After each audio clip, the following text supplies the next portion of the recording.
There wasn't a specific point that was a bottom for me. There was a period where I'd been kicked out of everything, I'd been fired from everything, in and out of jail, and not really knowing what to do or where to go. I was riding a bike back to a place where I had a few of my belongings, riding along the street, pedaling along, and two state patrol cars go along, and I didn't think anything of it. Got back to about a block away from where I had my stuff. Those patrol cars were at that place. They were raiding the place. At that point, I'd been in and out of jail a few times, and it wasn't that I didn't want to go to jail, which I didn't, but I didn't want to live like that anymore. I had no place to go. I couldn't go retrieve my belongings. So I just kind of wandered around for a couple of days after that. In a way, the people who initiated my recovery were the people I was hanging out with. I didn't want to be like them anymore. I didn't want to. I wanted to move away from them. The most important thing in my recovery process has been personal responsibility. That I'm the one that needs to do the work.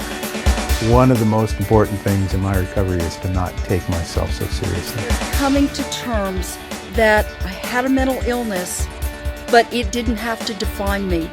I could define me. And that was my very first step. When I realized that things were getting better was after the medication, after I got the shot of haloperidol, the medication. It brought me around just like that. The voices were gone, and I felt like participating again. I didn't feel like withdrawing, being isolated. There wasn't really a catalyst towards my recovery until the thing that I think really brought it down to earth was I remember waking up one morning in the emergency room. I was there a lot. It just kind of occurred to me that I didn't want to do this anymore. This wasn't what I wanted, and this wasn't where I was supposed to be. And it wasn't like everything changed overnight from there, but that was the moment when I really thought, there's something way better out there for me, and I'm really going to start working it. I also had a time when I had lowered myself, the caliber of the company I was keeping, and it finally, that was falling faster and I could lower my standards, and I found that other people were pointing at me saying, at least I'm not as bad as that guy. We like to be independent and have our own choices, and I wanted to do things my way, and some of the things that my way wasn't the most healthy way of coping with things. I was being treated for depression and taking antidepressants and continued to drink and smoke pot, and you know, some people can do those things, but it was interfering with my mental health. I decided I had to quit all of that. What was the kind of turning point? Was there one single instance that kind of where you started going in the direction of recovery? Well, I had gotten in a fight with this female and I won, but I got caught by the police, and I went to jail for just one day, and they had this new program called PR or whatever, and they PR'd me, which means that if I didn't get in trouble for 3 months, that I would not have charges on my record, and I wouldn't have to pay a bunch of fines and stuff. And so I was like, I gotta stay out of trouble.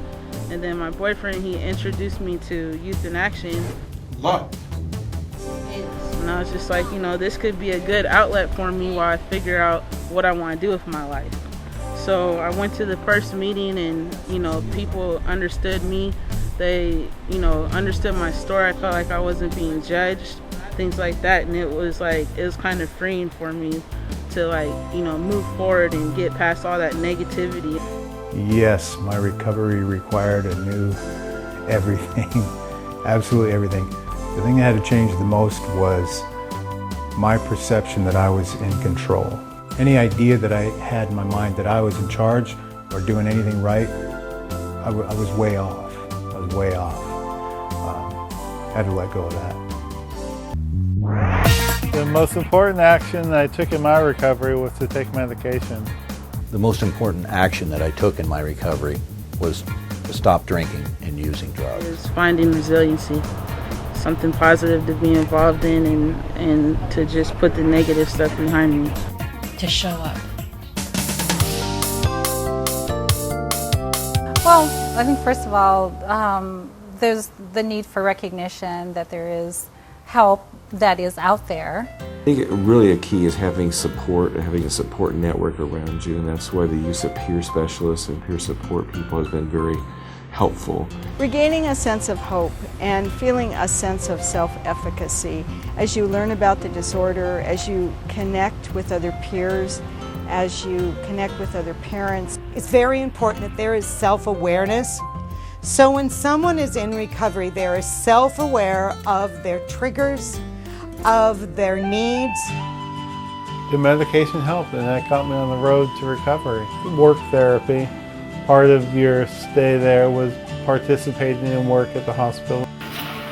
Eventually I took classes in printing, and when I got out of the hospital, I got a job at a print shop based on my experiences at the hospital. All of us want to matter. All of us want to love and be loved. All of us want to have a space that we live in that is comfortable and reflects us. And I believe that every single one of us wants to work. I think every adult wants to be doing something effective and powerful to impact the world up to the day we die, if possible. And recovery is all about each person discovering what the version of that is in their lives. And so as I see people recover, I see them going from being focused on their medication and their symptoms, being fretful of the night, being fretful of the future, being afraid they will be alone and unloved at some point. And instead, I see them much more interested in what they can create, what they're doing, who they're making laugh, who they're touching with their story. At first in my recovery, I had to kind of just work enough to get by. And I was in a job that I'd been in for 13 years, and I stayed there and continued to work to be able to survive. In my recovery, look at different strengths that I have and different things that I'd like to do. I'm a peer support specialist here, which means I get to use my story and my experience in recovery and the successes that I've had and the kinds of things that have worked for me. I get to use that to inspire hope and empower people in a similar situation. Is she open and willing to have a payee? No, she is. My recovery journey started kind of from an addiction perspective. And as a result of that, I've been able to explore what I call my character defects. And I believe that every defect I have has an opposite asset side.